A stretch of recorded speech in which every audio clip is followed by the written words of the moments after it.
Hi guys, welcome to my YouTube channel. నా పేరు శ్రీనివాస్. ఈరోజు మనం ఇండియన్ రైల్వేస్లో లోకో పైలట్ ఎలా అవ్వాలి అనే దాని గురించి తెలుసుకుందాం. దీనికి మనకు బేసికల్గా 4 స్టెప్స్ ఉంటాయి.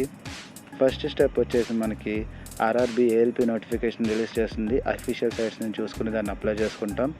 నెక్స్ట్ సెకండ్ స్టెప్ వచ్చేసరికి అన్నిటికి ప్రిపేర్ అయ్యి ఎగ్జామ్స్ అన్నీ బాగా రాస్తాం. ఎగ్జామ్స్ ఏమేమి ఉంటాయి? Exams stage 1, stage 2, stage 3. Stage 2లో మళ్ళీ part A and B, stage 3 psycho test ఉంటుంది. దాని తర్వాత డాక్యుమెంట్ వెరిఫికేషన్, మెడికల్ ఎగ్జామినేషన్ ఉంటుంది. అన్నీ కూడా కంప్యూటర్ బేస్డ్ టెస్ట్. వీటి గురించి ఫర్దర్గా నేను తర్వాత ఎక్స్ప్లెయిన్ చేస్తాను మీకు ప్రతి దాని గురించి డీటెయిల్గా. మీకు అన్నీ కూడా కంప్యూటర్ బేస్డ్ టెస్ట్ ఉంటాయి, మీరు ఏం కంగారు పడాల్సిన అవసరం లేదు. నెక్స్ట్ థర్డ్ స్టెప్, మనకు వచ్చిన ర్యాంక్ బట్టి మనకి డివిజన్స్ అనేది అలాట్ అవుతుంది యాజ్ పర్ యువర్ అడ్రస్. దాని తర్వాత మనం డివిజన్స్లో రిపోర్ట్ చేసిన తర్వాత వాళ్ళు మనల్ని ట్రైనింగ్ పంపిస్తారు. Suppose Vijayawada division, Guntur division, అలాగా ట్రైనింగ్స్ ఏమేమి ఉంటాయి? టెక్నికల్ ట్రైనింగ్ ఉంటుంది, జిఎండ్ఎస్ఆర్ ట్రైనింగ్ ఉంటుంది. టెక్నికల్ ట్రైనింగ్ అంటే మనకి లోకో సబ్జెక్ట్ గురించి మనకి ఎక్స్ప్లెయిన్ చేస్తారు.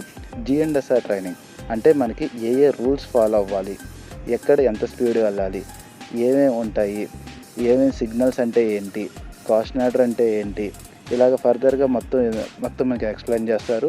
ఏ సిచ్యువేషన్ సిగ్నల్ ఫెయిల్ అయితే ఎలా వర్క్ చేయాలి, మనకి కాషనర్ ఎంత స్పీడ్ వెళ్ళాలి, ఏదైనా అన్యూజువల్ జరిగితే ఏం చేయాలి, యాక్సిడెంట్ జరిగితే ఏం చేయాలి, ఇలాగ ప్రతిదీ కూడా మనకి డీటెయిల్డ్గా ఎక్స్ప్లెయిన్ చేస్తారు.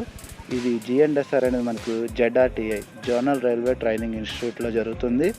టెక్నికల్ అనేది మనకి ఈటీటీసీ ఎలక్ట్రిక్ ట్రైనింగ్ ట్రాక్షన్ సెంటర్ జరుగుతుంది. ఇప్పుడు మనకి దగ్గరలో అయితే కనుక విజయవాడ జెడ్ఆర్టీఐ మౌలాలిలో ఉంటుంది.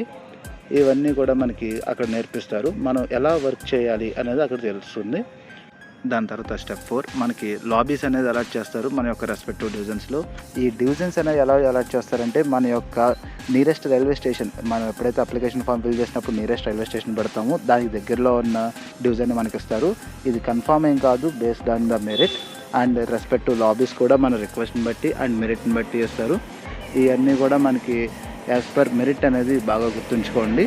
అవి అలాట్ అయిన తర్వాత మనకి ఆ సెక్షన్లో వర్క్ చేయడానికి ఎల్ఆర్ఎస్ అనేది తీసుకోవాలి. ఎల్ఆర్ఎస్ అనేసరికి మనకి లెర్నింగ్, రోడ్ అండ్ సిగ్నల్స్.